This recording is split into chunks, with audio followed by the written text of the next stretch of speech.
అనుకున్నదే జరిగింది. చంద్రబాబు హయాంలో కొన్ని మారవు అని మరోసారి రుజువైంది. చంద్రబాబు సీఎంగా ఉంటే తను కేవలం రాజధాని మీద మాత్రమే ఫోకస్ పెడతారు. మిగిలిన వాటికి ఆయన పెద్దగా ప్రాధాన్యత ఇవ్వరు. ఇక పథకాలు అమలు గురించి చెప్పాల్సిన పని లేదు. హామీలు ఇవ్వటం వరకు ఆయనకు తెలుసు. వాటిని అమలు సంగతి దేవుడికి ఎరుక అన్నట్లుగా ఉంటుంది. కూటమి ప్రభుత్వానికి ఉద్యోగులు షాక్ ఇవ్వబోతున్నారా అంటే అవుననే అంటున్నాయి ప్రభుత్వ వర్గాలు. ఎన్నికల సమయంలో భారీ హామీలిచ్చి కూటమి అధికారంలోకి వచ్చింది. అయితే ఇచ్చిన ఎన్నికల హామీలను నిలబెట్టుకోవడానికి కూటమి ప్రభుత్వం పడరాని పాట్లు పడుతోంది. పింఛను ఒక్క హామీ తప్ప మిగిలిన హామీలను అమలు చేయడానికి నానా తంటాలు పడుతోంది.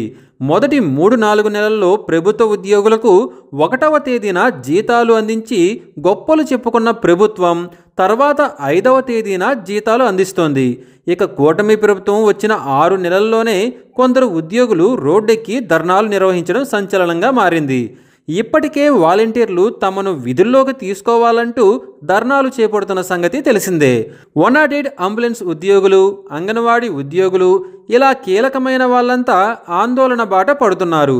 తాజాగా విలేజ్ అడ్మినిస్ట్రేటివ్ ఆఫీసర్స్ సైతం ఆందోళన బాట పట్టారు.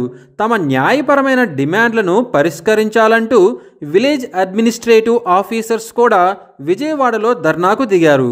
సుమారు 15,000 మందికి 6 నెలలుగా వేతనాన్ని ఇవ్వకుండా ఇబ్బందులు పెడుతున్నారు. ఈ సందర్భంగా ఇచ్చిన హామీలను కూటమి ప్రభుత్వం నెరవేర్చాలని విలేజ్ అడ్మినిస్ట్రేటివ్ ఆఫీసర్స్ డిమాండ్ చేస్తున్నారు. ఇలా వాలంటీర్ల నిరాహార దీక్షలు, 108 అంబులెన్స్ ఉద్యోగులు, అంగన్వాడీ ఉద్యోగులు, విఏఓల ధర్నాలతో కూటమి ప్రభుత్వం ఇరకాటంలో పడ్డట్లు అయింది.